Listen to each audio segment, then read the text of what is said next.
The New York Jets roster is down to 80 players, so that's 27 more cuts to make. We're all going to have different opinions about who should stay, who should go, and typically what the fans want, even if there is a collective voice of the fans, it can be a little bit different from what management actually does. So what are three roster decisions that I would not make myself as a fan, but I'm worried that Jets management will? Let's talk about it.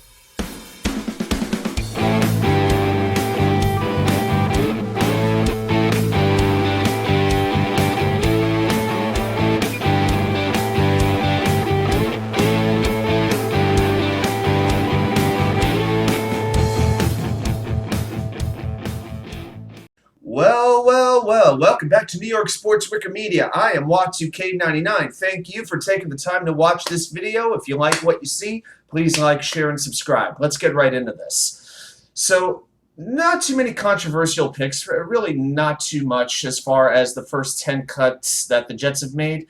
Maybe a little bit early than I expected for them to name a winner in the kicking competition, letting go of Steady Eddie.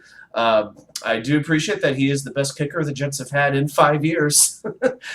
But it was actually pretty funny to me when people would talk about his launch angle and the way that the ball would come out as he would kick it. To me, if it goes through the uprights, I don't care about the launch angle. We're not playing baseball here.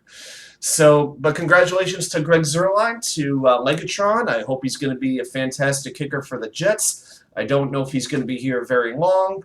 But he's been a good kicker for quite some time. So we'll have to see how that goes, and I do hope Eddie Pinheiro will get a job someplace else. Now, I want to talk about some of these roster decisions that the Jets may end up making that I hope they don't make. So there's three particular spots. So I'm going to talk about who I think they may cut and who they would keep at the same position that I personally would not do. The first concern I have is keeping Tevin Coleman and cutting Zonovan Bam Knight. There's certain Jets fans who have been behind Bam Knight. I expected him to be drafted in the 4th or 5th round. I was amazed when the Jets were able to sign him as a free agent. And, you know, he has shown some power. He's shown some quickness. You know, he's shown that he can have a role on an NFL team. And Tevin Coleman, with all due respect to him, I don't know if he has that burst anymore. I mean, he was actually used as a returner in the Falcon game, and I just did not see the speed from him that he really needs to show. I think with Breece Hall and Michael Carter on this roster, his spot is kind of redundant, kind of like all these defensive tackles that the Jets have.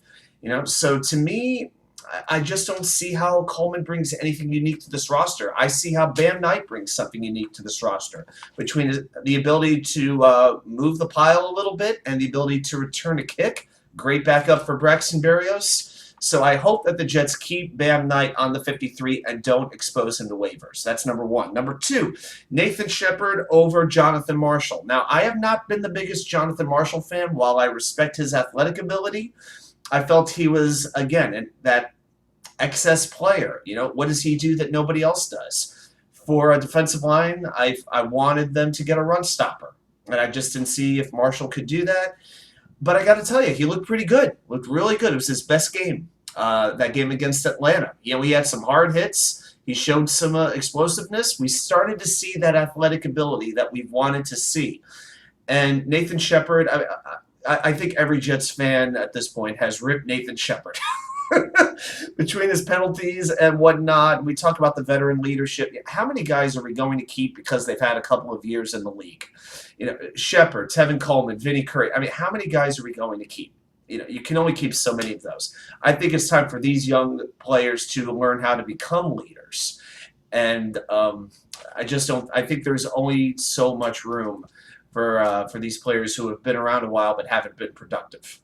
When I say a while, I'm talking 3, 4, 5 years. So to me, Nathan Shepard, please, can we please move on? Thank you. Number 3, I'm going to go to the safety position. Ashton Davis over Will Parks. That is the third decision I'm concerned they're going to make.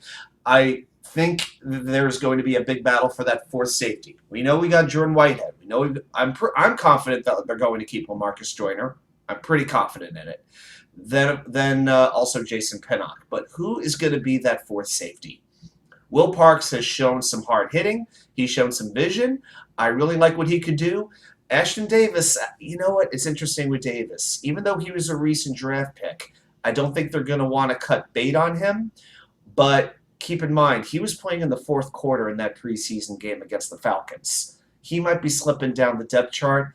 But at the end of the day, I don't know if they're going to have the wherewithal to let go of a third-round draft pick. But at this point, I just don't see what Ashton Davis does. I don't see how he contributes. Just because he can hurdle, it doesn't mean he's a great football player. So those are the three moves that I'm concerned the Jets are going to make. We're going to find out before long. They've got it's probably about a week from now. We'll find out when it gets to that cut down period, I believe.